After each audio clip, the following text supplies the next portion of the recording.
Coming to you from deep within the swamps of the southeastern United States, this is a paranormal podcast unlike one you've ever experienced before. This is the Westgate Paranormal Podcast.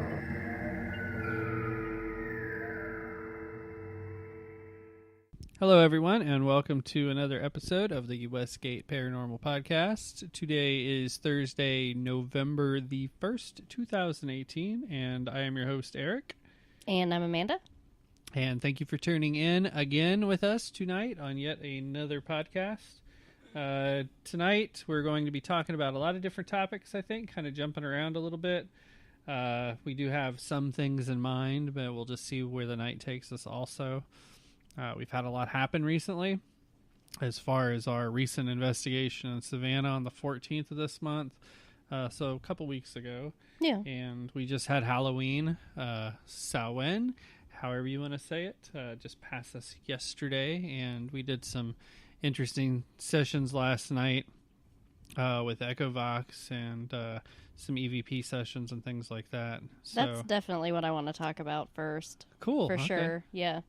So last night, we were supposed to do at midnight a thing for, I guess, Big Beard Studios. Yeah. Where we were at midnight, we were supposed to use the Evox or Echovox and ask specific questions that Danny had laid out, and I'm a party pooper, and I said I didn't want to ask those questions, so I just wanted to turn the Echovox on and go for it.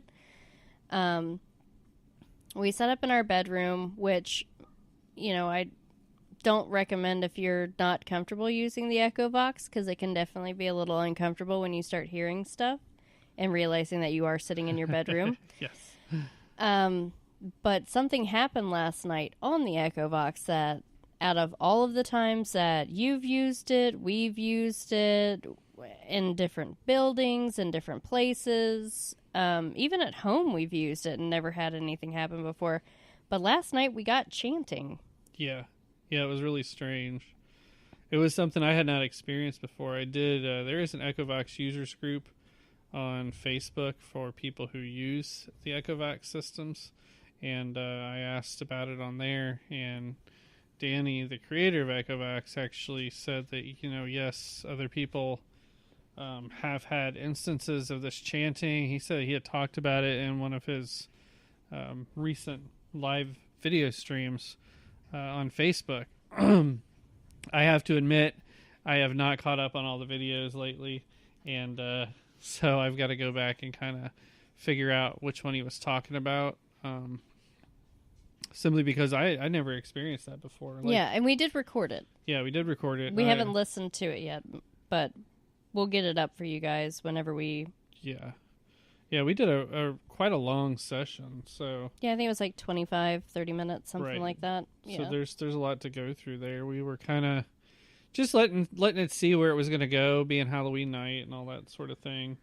Yeah, we didn't ask a whole lot of questions. Right. We kind of let see what was going to come through on its own. And, we did ask questions occasionally, but it wasn't really focused on what we were doing. We were just trying to see if we could get some communication.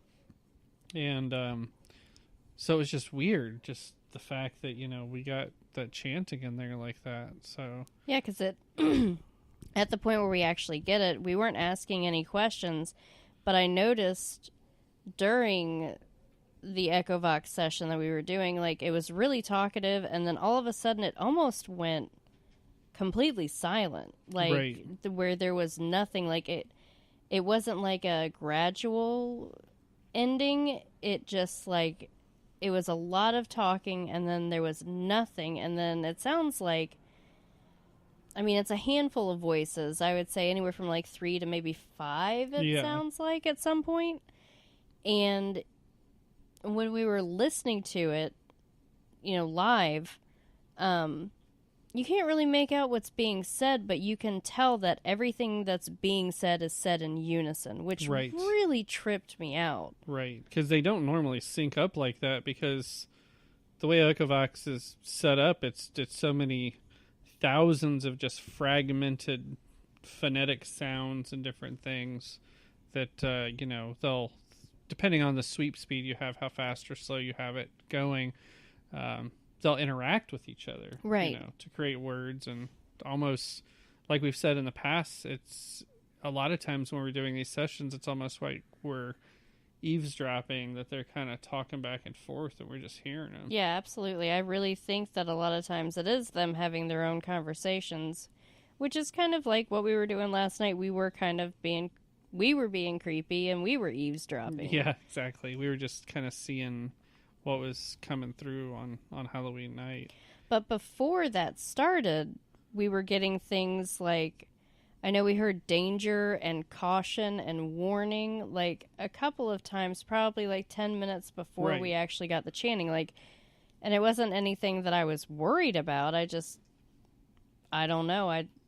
But when they did start chanting, it definitely, I think I even say on the recording, I'm like, I don't like this. Yeah. Or we should turn this off. Or there was something that made me. Yeah, it was very strange. It was really strange. And, I'll change it sometimes depending on what kind of interaction we're getting. There's 4 main sound banks, really, that's in it to be used. It's A, B, C, and D. And sound bank A is voices, phonetics, just bits and pieces. Sound bank B is the same, but it's got a little bit more sort of atmospheric chatter thrown in, so there's a little bit more noise to it, I guess you can say. Sound bank C is complete noise. That's really all it is. It's just sound effects that's chopped up. And then sound bank D is voice again, but it's all in the Hindi language, and it's all chopped up and everything. There's just no English in it whatsoever. So it's strange that when you get something, when I believe I was using Soundbank A at the time, which is what I use a lot, and for the most part I use A more than anything else, and it is almost like all those voices that normally come through, just like you said, it wasn't gradual. It was almost like something kind of moved in and pushed everything out, and then this sort of chanting in unison sound started happening. I noticed a lot last night when we were using the Echo Vox. When we would ask a question, it was almost like something was blocking anybody from answering. We kept getting it almost sounds like they get up on the microphone or wherever they can make noise and they blow really hard. It's like extremely offensive to your ears. Yeah, it really is. I used to just kind of tell people that's when they're getting annoyed, they start making those noises like that, just letting you know they're annoyed. I felt like there was intent behind it last night, though, because normally it's random when it actually does it, but this time it was almost consistently after each question. Yeah. Those sounds of slamming doors and the blowing in the microphone sound. And there were some voices that came through that I had never heard as well, and they came through very strongly, and there was I can't really off the top of my head remember them being anything of any great importance of what we could understand without going back and reviewing that recording. Excuse me, but there were some very loud voices, like somebody got right up onto a microphone basically and said something. Yeah. And that happens occasionally. You'll get voices that stand out like that, but this happened several times, and it was also with voices that I had never heard. So all around, it was a unique experience. Yeah, it was. I will definitely. I'm not. The chanting didn't deter me, but it definitely intrigued me, and it's kind of bothered me all day a little bit. I can't let it go for some reason. Yeah. Just because it was something new. It was something that we've never experienced before using that specific tool. Right. And that's one of the reasons, kind of behind what we were doing, I think, being that it was Halloween. Yeah. Just seeing if, we had a different sort of interaction, because there are ideas that on Halloween, the veil is thinner for communication, Right. between the living and the dead and stuff. So, What's your opinion on that? I think, honestly, I think there is sort of a quality in the air, I guess you can say, that you can feel it, especially in that sort of transition time that we're in the fall, because we are coming into a time of year that's always been associated with stuff dying away. Yeah. Things, as far as the old world ways of looking at the seasons and the changing of the seasons, and even as far back as with mythology, the fight for, between the gods or whatever, controlling the planet at the time. So we are kind of, you get that feeling in the air. I don't know how else to describe it. It's kind of like when you're a kid and, you get excited about Halloween coming up, but there's sort of a tingle, I guess you can say. Yeah, no, that makes sense. I really don't even know, without being sort of like sensitive to it in itself. Those people who are, you'll understand what I'm saying.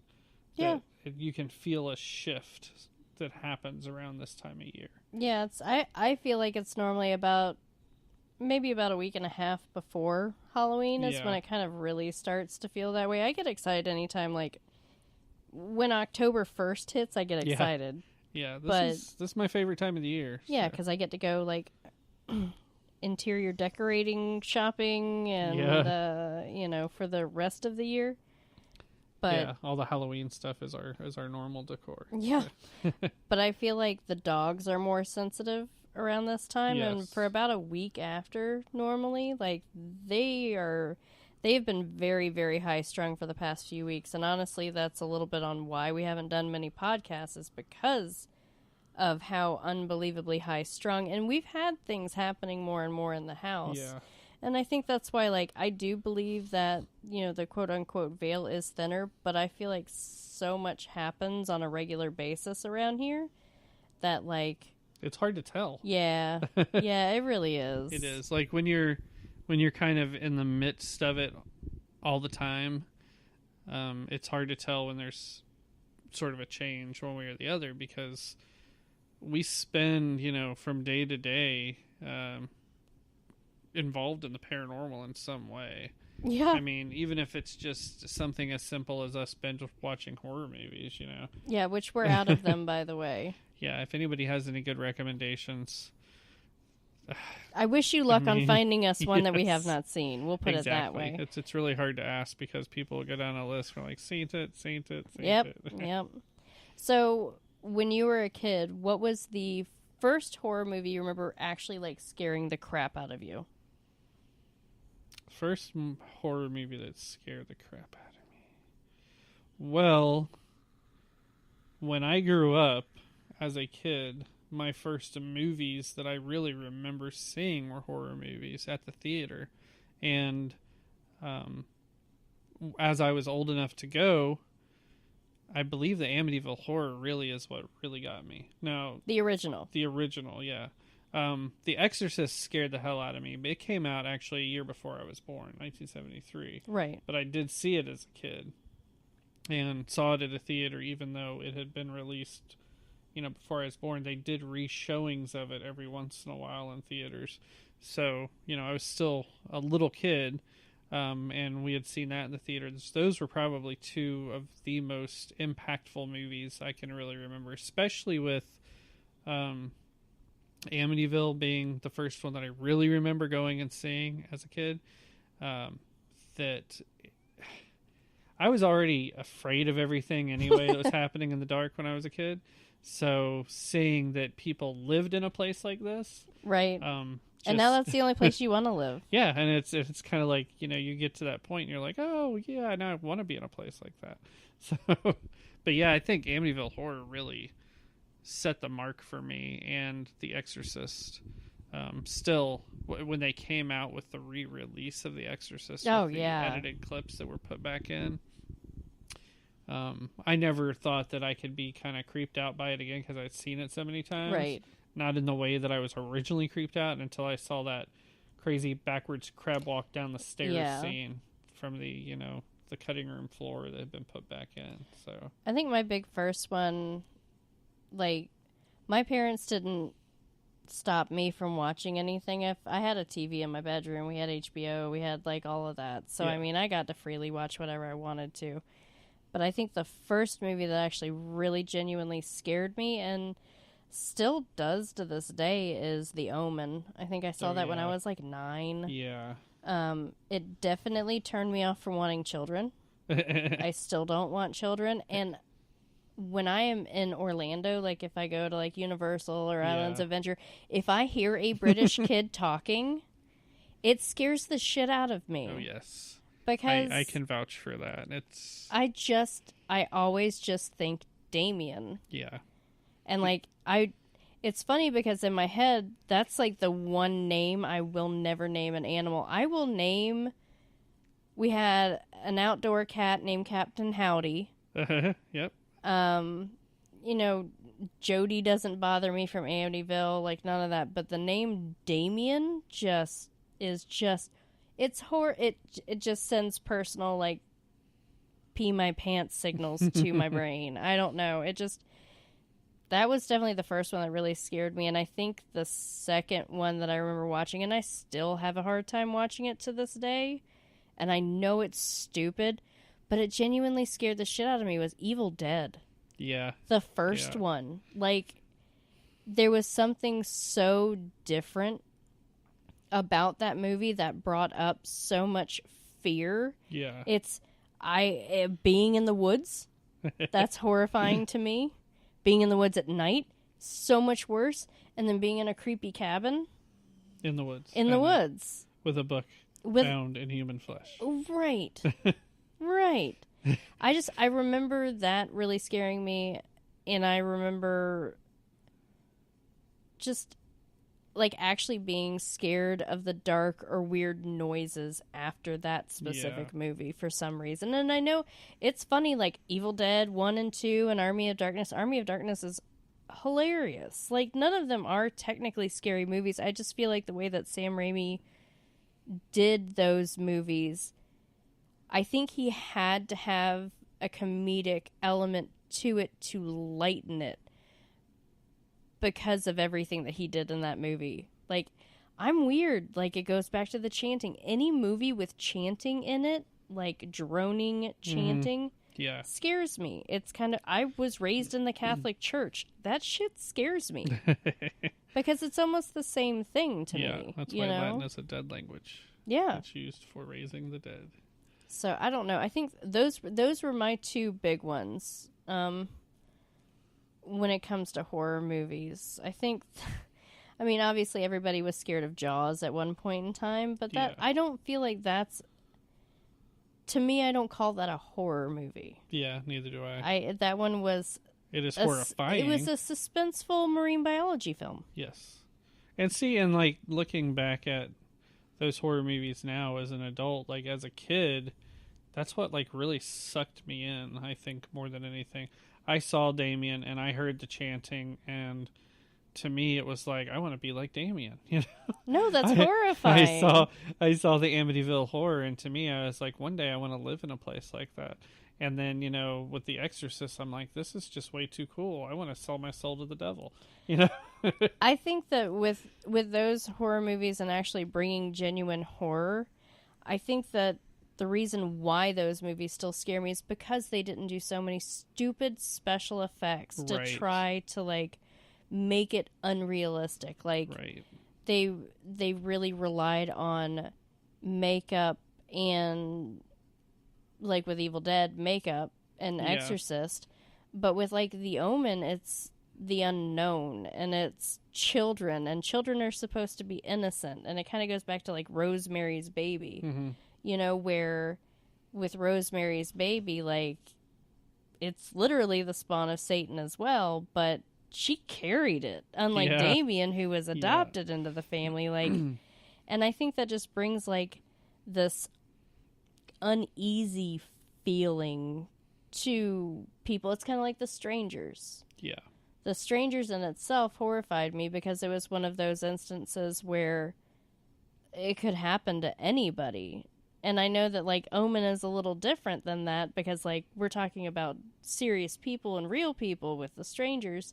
But the Omen gave you this sense of, well, shit, could my kid be possessed? Yeah, is that unknown? Because, I don't know, like, people kind of have this idea of kids and the innocence that, you know, come with them. But really, if you think about it, you know, you've got Damien. You've got the little girl in Amityville who's made friends with Jody, you know, the red-eyed pig demon. You got Children of the Corn, for God's sakes, and Village of the Damned, and even the little kids in, like, In the Mouth of Madness. Yeah. You know? Like, but it goes into, like, because we do not have children, obviously, but it goes into, like, your kids talking to imaginary friends. Do they really see these things, or are they literally just imaginary friends? Yes. And I feel like there's definitely a line there that I think some of it is and some of it isn't. Yeah, I agree. Just like the guy that I talked about sometime in the past, there was a guy, homeless vet, walking around downtown, and I got a picture of him. You know, there was an apparition of someone standing there next to him, sort of behind him, you know, and he was walking up and down the street talking to himself, and maybe he wasn't talking to himself. It's kind of you get that idea. It's just like, these are crazy people, but, you know, is it always like that? Maybe that's what they're seeing sometimes. Or... Yeah, because I mean, I feel like when kids are kids and kids have great imaginations, I get that, but there are some things that kids say about their imaginary friends that is definitely unnerving. Yes. Or they'll know too many details about something. There's too many correlations. Like, I know that certain haunting documentaries and stuff that we have watched in the past, like, the kids can tell you exactly what the person who died in the house looks like, and that's their imaginary friend to them. There's been a few movies like that, yeah. Right. That's their imaginary friend, but at the same time, like, what if it's not? Yeah, and there was the case, you know, not far from here, that residence case, the girl with the 2 young daughters, you know, and her oldest daughter, 4 or 5 years old, whatever she was, she had a boy that lived in the house that would talk to her. Yeah. And would sometimes get angry and get mean to her and push her down and things like that. Yeah. And, you know, when we got pictures and stuff of her saying, you know, he's touching my hair, and in the picture, there's an orb on her head with her hair wrapped around the edge of the orb like static electricity. Like, it really was touching her head. And I don't know if you've seen this yet. I just saw it within the last day or so. It came up as one of the sponsored ads on Facebook. There is a new movie that's coming to Kickstarter to try to get funding for it, called Grummy, I think is what it is. And that's the whole basis, from what I gather of it. It's a woman who's writing the story about childhood abuse that she experienced. Like, it's based on her life, and the premise behind it is sometimes your imaginary friends end up being monsters that save you, so to speak. So I think it goes along some lines, just from what I gathered of it, that that's basically what she's doing the movie as. It's kind of like the whole Golem idea of, or like what we were talking about with spirit attachments and dolls and stuff. Right. Like an imaginary friend, and you're feeding into it, and you're basically giving it life, and it becomes like this being on its own, this entity on its own, like a tulpa that is apparently there to protect her, from what I gather, because she had been abused so much as a child that was what she turned to, was her imagination, and then it kind of took on a life of its own to protect her. So I believe it's called Grummy. I just saw it come up as a Kickstarter ad, so I'll have to look. Something to keep an eye on. Definitely. I like new fun stuff. Yes. So, with that in mind, what's a newer or a couple new horror movies that actually, like, kind of bothered you? I know you and I have a very difficult time finding things that bother us. Yeah, I really do. There's so much Hollywood factor in a lot of it. I think anytime somebody throws in that sort of Asian horror aspect of something, like they did with the The Haunting of Hill House, I believe. The kind of Oh, yeah. crawling around on the floor, the face covered in hair, anything like that. Yeah. To me, it's creepy because it's unnatural. Because, like, the idea of ghosts within, like, Asian cultures is that's the scariest thing. Because a ghost to them is not just something that's haunting you, but it is, they look at it more personally. Like, this was a loved one. This was someone's life. And something happened so severe that they're caught in sort of an afterlife or a limbo, that it is so traumatic. They're caught there and they're suffering so much that that's why they portray them being like that. I never thought of it that way. And so ghosts to Asian culture within stories and films, that's like the worst thing a person can become as a ghost. And, right. And it kind of comes from like the Buddhist idea of it, is it's like there's a longing, there's a separation there of satisfaction, you're in torment. So it is a, literally in Buddhism, being a ghost is a hell realm. Like there's realms higher than us as humans and lower than us, and the lower you go, the more tormenting it is. Sort of like a backwards evolution of the spirit sort of thing. Which one based on that actually recently bothered me? It's a Korean one. It's The Wailing. Yeah. That one I actually watched twice in a row, I think. Like, I watched it and then made you come home and watch it immediately. Yeah. Like, that one is... It's really good, yeah. If you guys haven't seen it, I can't remember. I think it was on Netflix, but it's called The Wailing. It is subtitled, but it is fantastic. And that one actually genuinely creeped me out. I'm not bothered by, like, the ring and stuff like that. Hair over the face doesn't bother me. I was a hairstylist for 10 years. Like, it really doesn't... It's just those unnatural. But hair in the face isn't unnatural. Distortion. No, yeah. Because they're always crawling around, and like you hear their bones popping and cracking, and they're all distorted and broken looking. Yeah, it's creepy. It's creepy. Okay, so you're. Well, I don't want to ruin anything in case somebody hasn't seen the Haunting of Hill House, so I won't say anything. Yeah.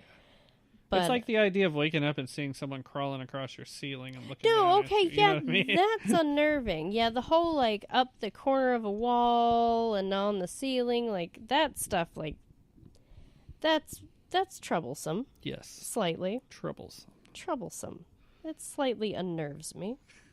But I think the newest one, and I feel so stupid for saying that I actually was, like, really bothered by it, was... I can't remember if it's the Terrorizer or the Terrifier. The clown one? The Terrifier, I think is what it was. Yeah, the clown that doesn't talk the whole entire movie. Black and white clown paint, very, yeah. It's such a B film, but it's such a good B film. It really is. Like, I don't want to admit to liking it because it's... So, with that movie... I think that they paid a lot of money for certain scenes and paid nothing for others. Yeah. Like, it borders on, like, possibly a C film to me with some of the special, well, with the makeup, I should say. There's no special effects, really. Like, not like Michael Bay special effects or whatever. It's all, like, old-fashioned... horror film effects. It's no CGI or anything. So I guess that's really it for me. Like, I'm more bothered by less than I am with, like, big films that pull out all of the jumps and the like. That's why things like Scream is not scary to me. And I also any slasher film is not scary, really, just because it's so in your face and there's so much of it. Like, movies like, and I know I'm going to get a lot of shit for this, but movies like Nightmare on Elm Street, Jason, Friday the 13th, I think all of those movies are crap. Yeah. Like, I even had a hard time saying it out loud, but I just don't like those movies. I don't find them fun. I don't find them scary. I find them really, really stupid. And I love Robert Englund. Oh, yeah. Like, I love him and his acting and his character, but those movies, I just don't. It doesn't do it. It doesn't do it for me. Yeah, and I mean, like, as a kid, I loved them. Like, not because they scared me, but just because they were like, oh, cool, you know, this is like somebody killing people in their dreams and just crazy shit like that. But that, to me, I think was probably the coolest aspect of it. The idea of invading someone's personal space so much that you're manipulating them in their dreams and can kill them. Yeah, no, But I mean, it wasn't scary in any way. Yeah, I like the plot. It's just that it's just so cheesy. Like, I would have rather watched older horror movies, like from the 70s. Like, any of those I love. Like, I still will watch those. If they're on TV, I'll watch it. If I see it on Amazon Prime or Netflix or whatever, I'll watch it. Like, I don't care. I started watching, and this has got nothing to do with horror or paranormal or anything, but I started watching The Neverending Story the other day, which was one of my favorites when I was a kid. And in my head, I remember being a kid and watching, and Atreyu was like a teenager in my head. Yeah. Atreyu was like 8 in the movie, but in my head, he looked like a teenager to me. Yeah, he seemed older. So it's really weird going back and watching that, but I can still go back and watch, like, Wait Until Dark, Amityville, The Omen, things like that, and I still feel that same sense of dread. Yeah. Like, I still see it the way that I did when I was a kid, where with, like, some of the movies that I grew up with that weren't horror movies, like, they don't age well, where I feel like the older horror movies still do. Right. Because I feel like there's still a lot of movies out there that try to achieve that level of normalcy that those movies had. Like, it felt like an everyday. Right. Where it affects you on it's a Right. very personal right. level of film. Like, the way it's kind of like, here's an average family, this is how their life goes to shit. You know, it's Right. not like, here's a group of kids and here's somebody trying to kill them all. Right. Like, with Night of the Living Dead, still scares me. Yeah. It is still a genuinely classic horror movie to me. Yes, it really is. Where they didn't use a whole lot of special effects, where if they were to remake that now, they would ruin it. Yeah. And it has been remade, you know, several Well, times. I don't pay attention to that shit. But the original is still always, and I think that's how it is with a lot of them. The original's still They always try to going put- be. They try to dress it up more than it needs to be, and it was Yeah. already perfect to begin with, in my opinion. Like, if they ever remade Jaws, I would lose my shit. Like, I just don't... because it would be like this 70-foot long CGI creature that resembles, They can't even... you know? They can't even... They still cannot perfect that.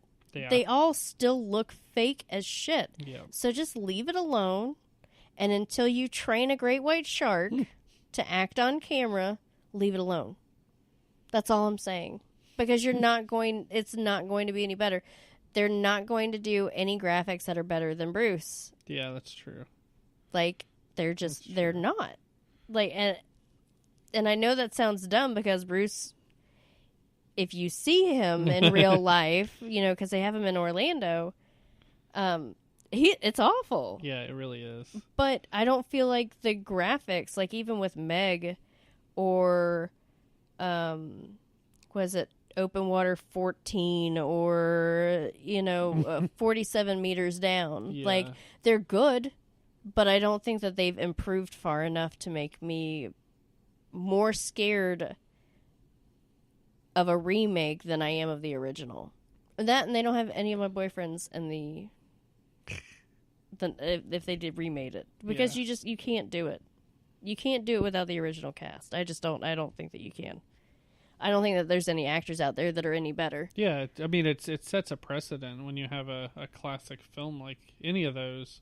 It sets a precedent that other films try to live up to, and it just goes horribly wrong. Yeah. You know. Now the remake of, it was the remake of Amityville. It was really good. Yeah, I actually really liked it, surprisingly, because I went into it thinking I was not going to, because, oh, look, it's another remake. But they didn't try to zhuzh it up either. Right, they kept it exactly. the same way with the remake of The Omen. I actually appreciate that remake. Yep. Where I can't... all right, so... I don't know, maybe I might like Jaws, because I like the remake of Omen. I like the remake of Amityville. I actually really like the remake of Evil Dead. Yeah. But Evil Dead no longer scared me. Right. Watching that remake, I did not have that sense of dread and fear that I did with the Bruce Campbell original. Like, it wasn't the same. It's really good and it holds its own, but it's not by any means the originals at all, to me.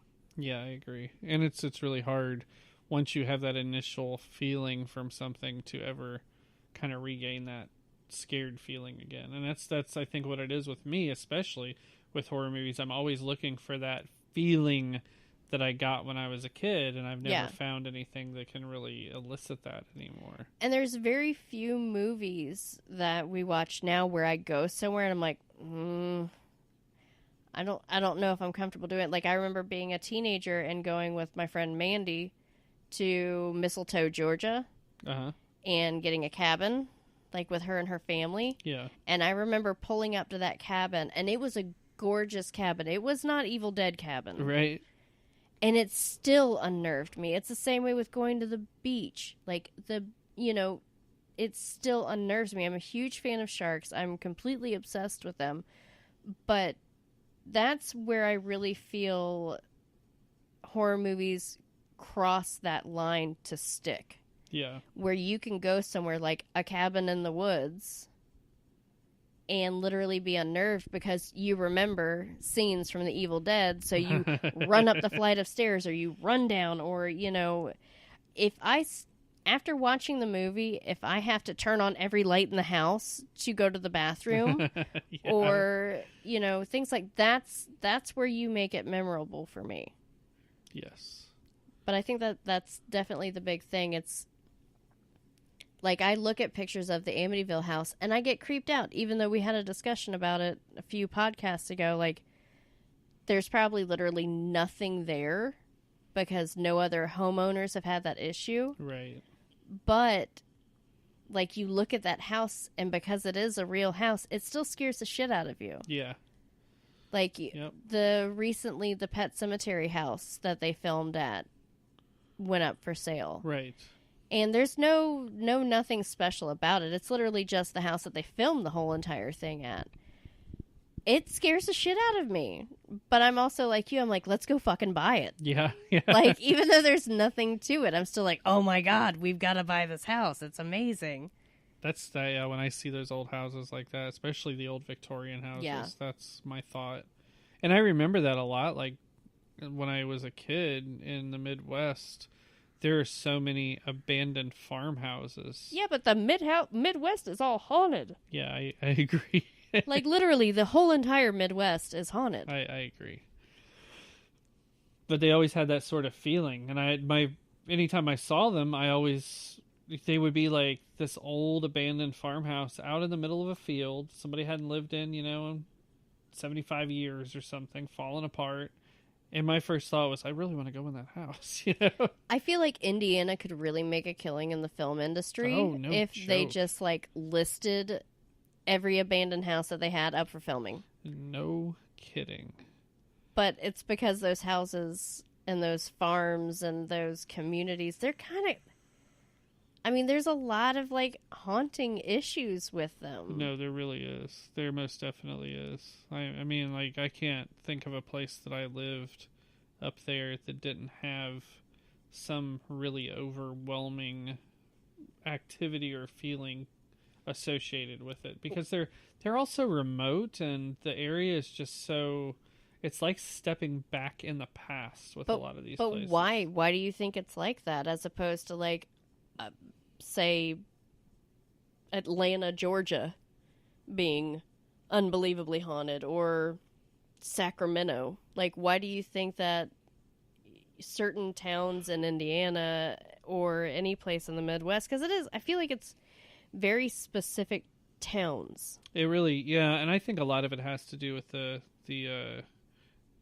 Indians used to having been there and the things that happened. Honestly, like my grandmother's house, it was a thing with my uncle and me that we would go when they would plow the fields. We would go walk through the fields and look for arrowheads because you could find them everywhere. And the same even in the house that I lived in, which was, in the next county over, but it was only about a 5-minute drive from where my grandmother lived, thereabouts, 5-10. There was an old cemetery that was abandoned in the field next to us. And behind that, there used to be a pond there back in an area behind the field. And when, like, my family would go fishing out there, I would sometimes go digging in the sand. And I would find all kinds of pieces of, like, old, pottery and arrowheads and things like that. It was very obvious there was a camp out there at one point. And I think a lot of that probably has to do with the Indians that used to live there, and probably a lot of the early settlers too, because of the fact of just the sheer amount of turmoil and struggle they had to go through just to live out in that environment, especially in the wintertime. So many people died and stuff out there. There were, remnants of old buildings, that you wouldn't even know was there anymore except by oral history. There was an old schoolhouse behind where I lived, and my cousin and I used to go back metal detecting in those fields back there, and we had find pieces of that schoolhouse that had been, torn down in the 1800s. There was no indication anything was ever in that area before, but it used to be people that lived in there. So with all, like, the struggles and things like that, I cannot recall anybody ever going and doing, like, the Donner Party area. Yeah. And doing an investigation in that stretch of land? I mean, do we know? Because we know exactly where it was. Yeah. I've always thought that, with the Donner Party and with the Roanoke colony and all that, Because we don't know. It's theorized kind of the stories on what was happening, but we don't know everything that happened. So I don't know a whole lot about Roanoke. Like, explain what little there is to be known about it. They really don't know what happened to them. I mean, the lost colony of Roanoke, the Cape Hatteras area is where, what we call it now. There was at the south end of that archipelago with Cape Hatteras, there was the Croatoan colony. And then just north of that was the colony of Roanoke. And when the families that settled there were left, because some of the people went back to England to get supplies and things like that, because they were basically to the point of starving anyway, that when these people came back, that colony was just gone. And really the only indication of anything left behind that they could see was a carving, like on a tree or something like that said Croatoan. And that was referring to the colony south of them, the Croatoan colony. Right. But nobody ever found anything left of the Roanoke colony. So they don't know if maybe they did just run out of provisions and they up and left. And that's what I would think. Yeah. And then they just forgot to leave a note. And, well, that would have been the note, Croatoan, like we're going to the Croatoan colony. Yeah. And then they thought, well, no, these people could have been slaughtered by local Indians, But wouldn't there have been something left there, though? That's the whole thing. I mean, they even, in 1587, Sir Francis Drake went there. He was sent there looking for the colony with, all his ships and stuff, and they never found anything. It was just like they just vanished. They just completely vanished. Because I feel like when you vanish like that, you literally just, like, kind of packed up and left. Because I feel like even if, say, the remaining settler group went back to England and got supplies, they're going to be gone a really long time, because it's not like airplanes and shit. They were gone for months. Yeah. But it's usually about a 3-month journey each way. So we're looking at like 6-7 months at this point that they're gone. I feel like even if somebody came in and slaughtered them the day that the settlers left, there still would have been shit left there. That's why it was so mysterious, because there was nothing found. That's what I'm saying. Like, I feel like they just, like, packed up and left. And there would have been other colony groups, I guess you can say, that would have probably known had they come in contact with them. Like, oh yeah, they came through here, right? Or they stayed here on their way somewhere else, but nobody, it's like they were just gone. There was no clue on what happened to them, whether they left of their own accord, whether they were slaughtered and everything was just wiped clean, or that's why it's such a mystery. It was just very strange. See, I feel like that one would be a fun one to investigate, like that area, like if you were able to. It's kind of like how, I believe it was with the Jamestown colonies too. They kind of starved themselves out because a lot of those initial colonies, there were a few of them that they had this whole sort of communal idea that, okay, you know, we'll grow the crops and then it's shared between everyone and stuff like that. But then it started happening that they realized that at night their crops were becoming depleted. And it's because people were just coming in Right. and eating the food on their own, but they weren't working to help the colony in any way. So that idea of communal living was actually killing them. And so it came to the point to where there was actual evidence as those colonies were dying out that at certain points there was cannibalism because there were bones that were found that were cut Right. and things like that. So, but nothing like that at all was even found with Roanoke. So that's why it's so strange. Because that's the thing with, like, the Donner Party. Like, what, they were traveling to California? Yeah, it was going through like Donner Pass area and stuff, what we call it now, through the mountains and got stuff. snowed in and stuck with no provisions, and so they just started eating each other. Yeah. So that's one that I think would be kind of awesome to investigate, because, like, that's not just like a couple people died. Like, that's like brutal. Like, they started really like is. picking each other off. Right? It is beyond brutality. It's like psychological, because you kind of figure these people really are kind of, you're going through a psychological torture having to eat people that you've just traveled with, you know, your relatives, your friends. Psychological is subject to opinion. It depends. I've been hungry enough where I could have thought about it, I'm sure. But I mean, given the chance, you think if, say, you're traveling with your parents or something and y'all break down in the desert, you're going to be like, all right, Dad, I'm going to have to kill you because I'm dying. You know? How would that affect you? You know what I mean? Well, I think that if you were in the desert, you'd have a few more things to hunt, like snakes and reptiles and things like that, where you're in a snowy area, and if you're not near water, you're not going to be near any animals coming in to eat or drink whatever's, you know, whatever they normally would during, you know, a non-snowy season. I think about it in terms of, like, you have these people that are traveling, they get stuck in the woods and the snow.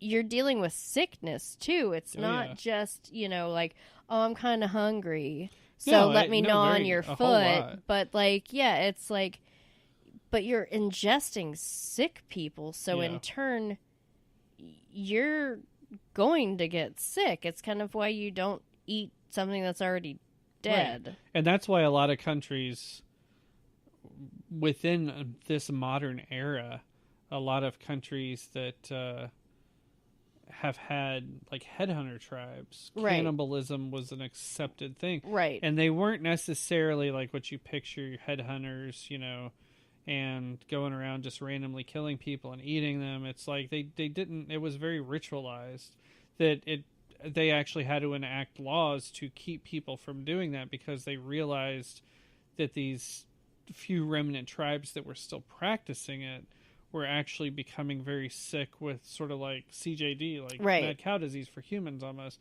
because they were actually, that's what they were doing. They were perpetuating ingesting sickness, and it was just spreading through them and killing them off. And that's why I just think that, like, an area like Donner Pass would be insane to investigate on any level, just for the fact that, like,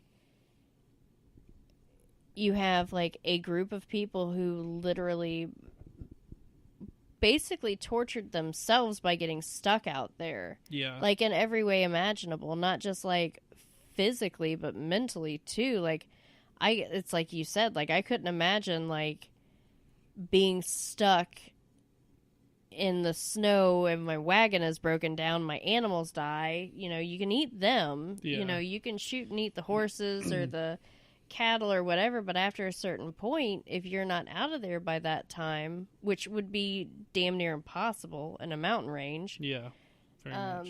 And we're talking about extremely resourceful people. Yeah, these are people who could, like, build a house out of, like, nothing. Our modern day idea of we'd all die. Nobody knows where a taco tree is.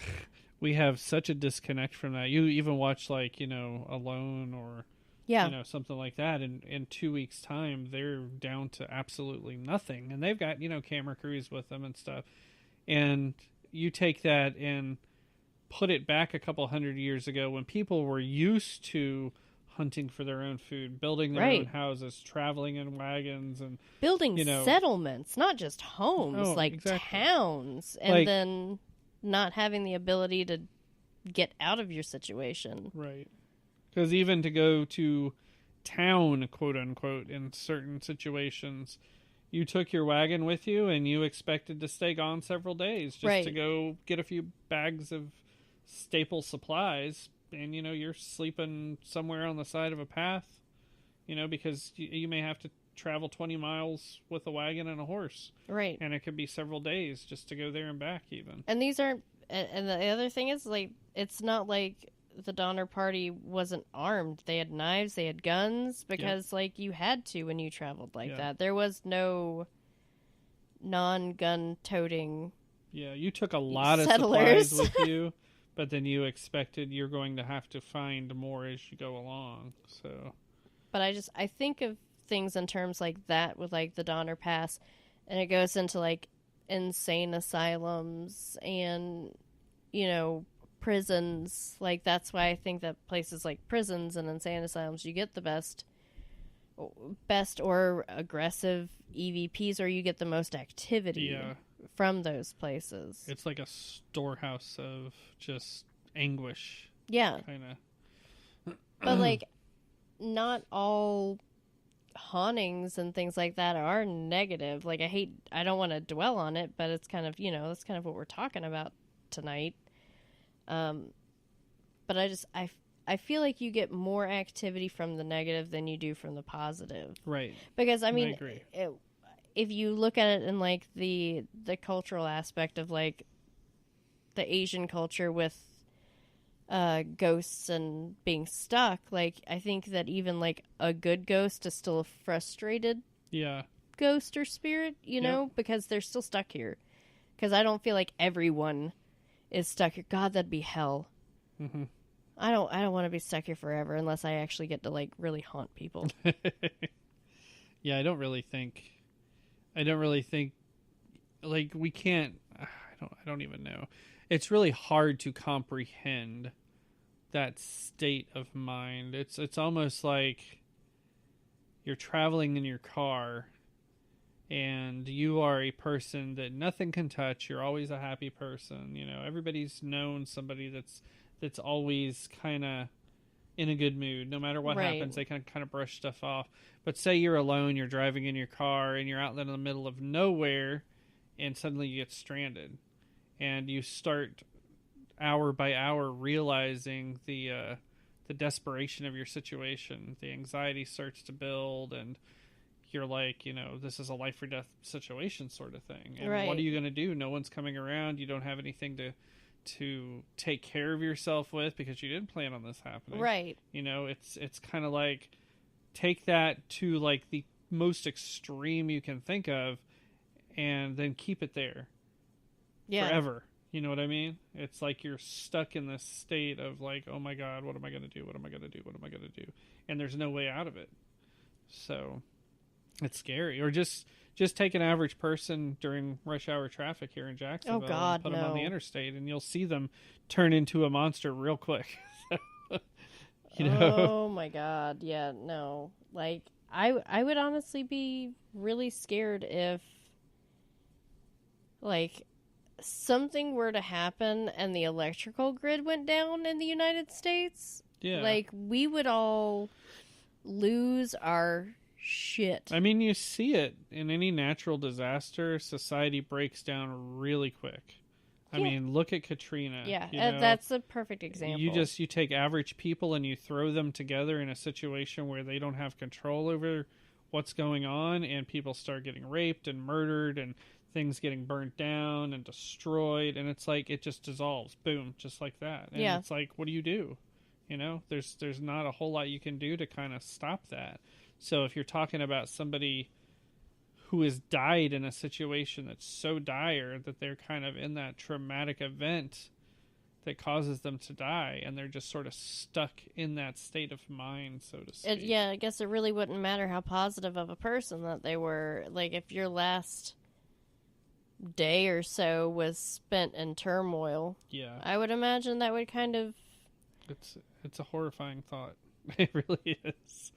Because, I mean, we see it in a disconnected sort of way, and that's the only thing I can really kind of compare it to is during a natural disaster, because our creature comforts are taken away, our homes are taken away, and we're thrown with people we don't know in situations that are very uncomfortable, that we have to kind of just rely on the hopes that somebody is going to be there to take care of us. Right. And it just doesn't always happen like that. Yeah, because, I mean, for the love of God, you don't even have to know how to change a tire anymore. You just call AAA, Right, or right. you... Like, I feel like us as a society are completely fucked if the apocalypse happens. Yeah.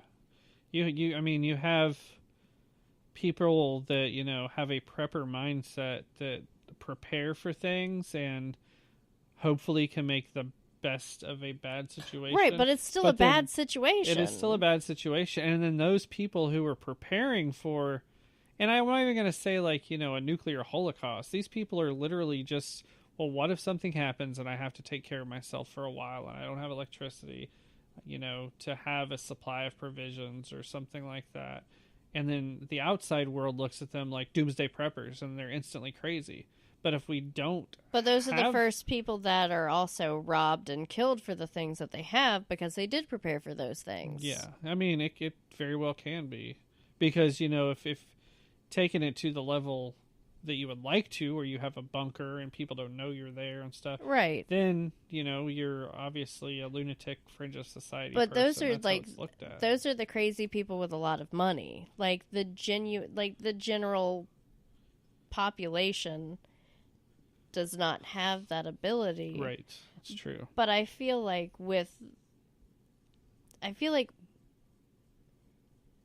people who either grew up simply or actually went and fished or hunted or things like that, or people that pay very close attention to like their gardens and are going to do better and last longer than people who are stuck to their phones all the fucking time. Yeah, because there's not going to be YouTube to figure out how to smoke a fish or smoke your meat, because you either have that knowledge or you don't, or hopefully if it happens there's going to be a book laying around somewhere. But I don't know, I just like, and that goes to show you, getting back to the Donner Party, it doesn't matter how prepared you are for something, shit happens. Right. And it leaves you in shitty situations and leaves you in turmoil, and that creates, I think, a good recipe for a haunting. No, I totally agree. I really do. And I think those are the more often than not, when people think of going into a place because of its history, because of what happened there. That's really why a lot of that activity is happening, because they are places with situations like that things were out of their control, whether it be a prison or a mental asylum, or somebody died in a house that burnt down, or they were murdered in it or something.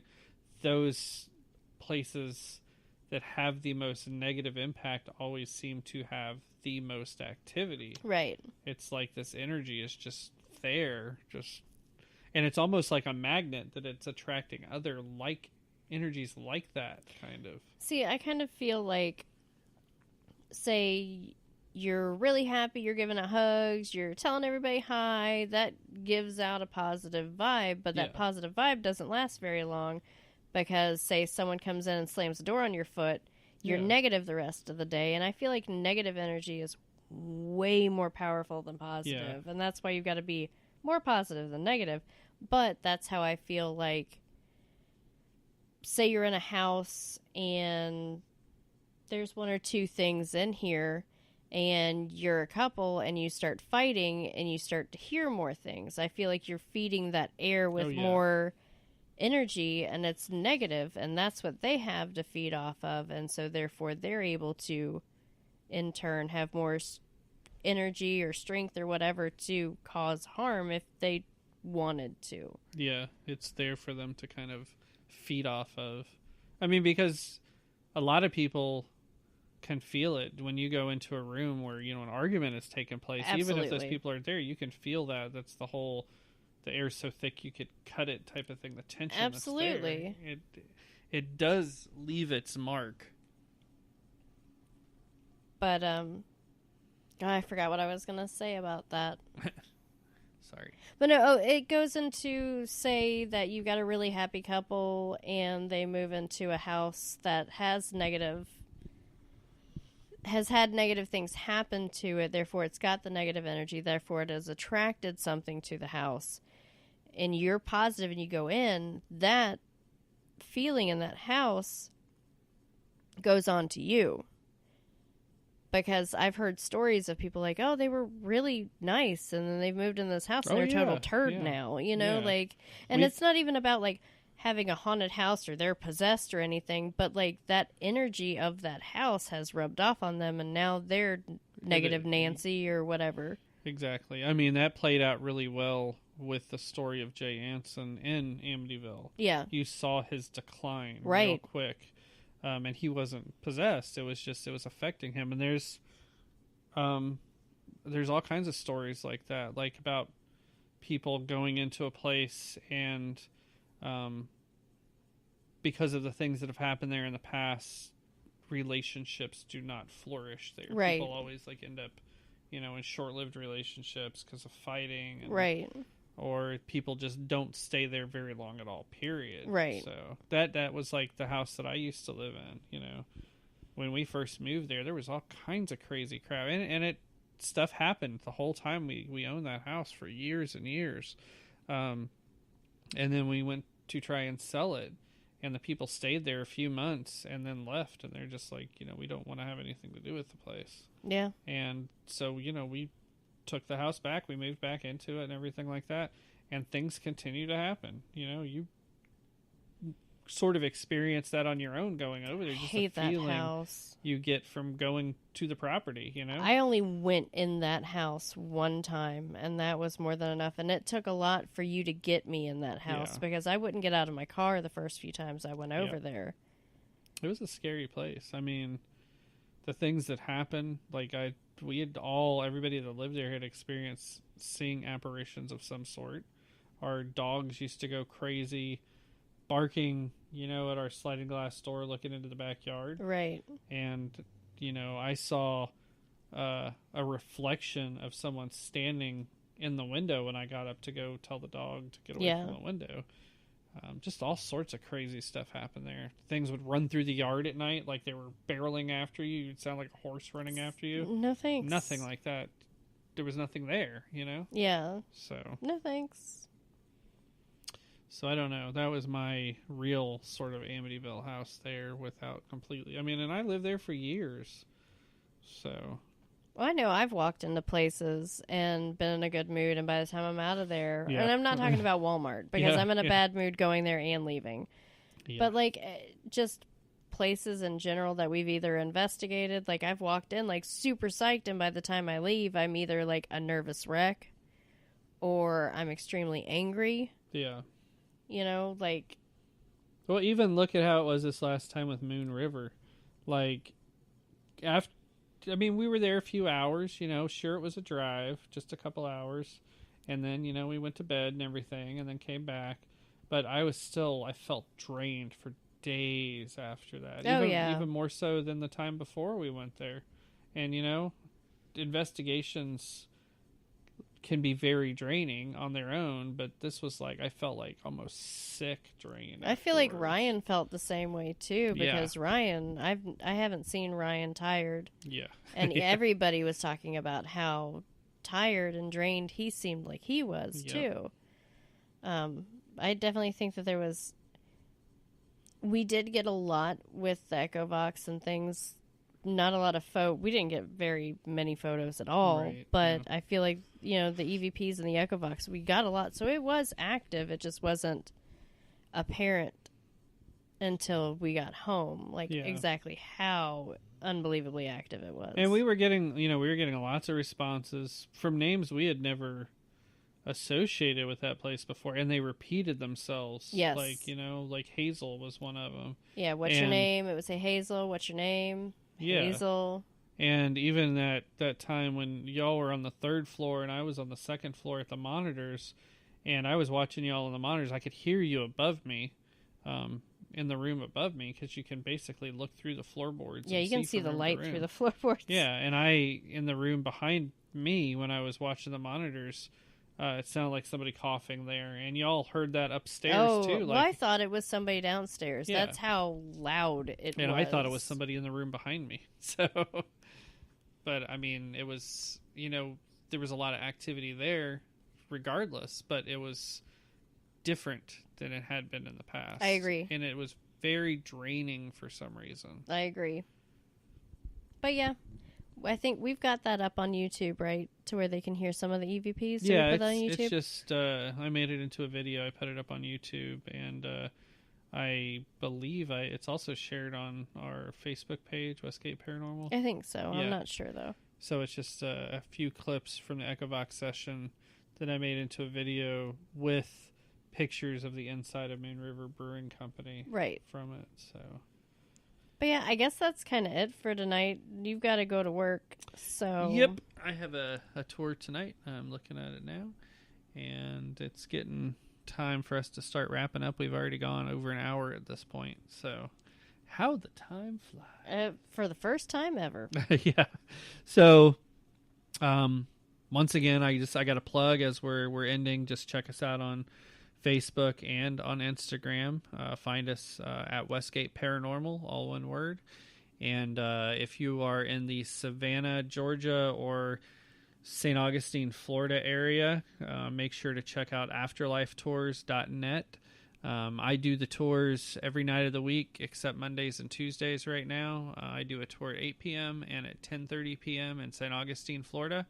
And then in Savannah, Georgia, the Afterlife Tours there also are 7 days a week, and it's at 8 p.m. and 10 p.m. And there's 2 different tours that they do there. And right now I'm doing the same tour route twice a night. My tours are an hour and a half each, $25 a tour. And it is in the oldest city in America, in St. Augustine. So we go through actual evidence I show you from our investigations there, as well as talking about the history along the tour of the city itself. And we also, of course, love to debunk. So I'll tell you the local urban legends and tell you whether or not they're true or not and where they came from. And but the most interesting part of it is that we are unique in that we show you actual evidence from our actual investigations and the research that we personally do at each stop along the tour route. So, which is rad. I love that. It is the only tour of its kind in St. Augustine. They're a little like sort of pseudo ghost hunting sort of tours that I can't really even say are truly ghost hunting tours, investigative. It's sort of like an intro. But we're the only ones who I take you to places that we've actually investigated and show you evidence from those investigations, and then provide you afterwards any history or any other info that you want via email and stuff too. So that's afterlifetours.net, and you can find us anywhere online at Westgate Paranormal, or if you'd like to email us, it's westgateparanormal@gmail.com. And thank you for tuning in again. Yes, thank you. You can find us on any podcast distribution platform, and our largest distribution platform apparently has been iHeartRadio. Yep. And I'm not even going to ask. They're getting ready to do a iHeartRadio Podcast Awards in Los Angeles coming at the beginning of the year. So I know I don't qualify for that. Nah, but hey, we're just fun. This is a fun podcast to do, and we love hearing from all of y'all and sharing stories and pictures, and if you have any questions you want answered, things like that. So yeah, we just enjoy that y'all enjoy us, and share it with your friends, and that way we get excited about doing more. I mean, we're excited about doing them in general, but yes, you know. Very much so. We are being heard all over the world now, basically. Which is awesome. Maybe not Antarctica. I haven't seen any hits come up from anyone in Antarctica listening, so I would imagine their broadband isn't very good out there. Probably not, yeah. Anyway, so till next time, thank you very much. And y'all enjoy the rest of your week. And we'll be back with you again soon. Take care.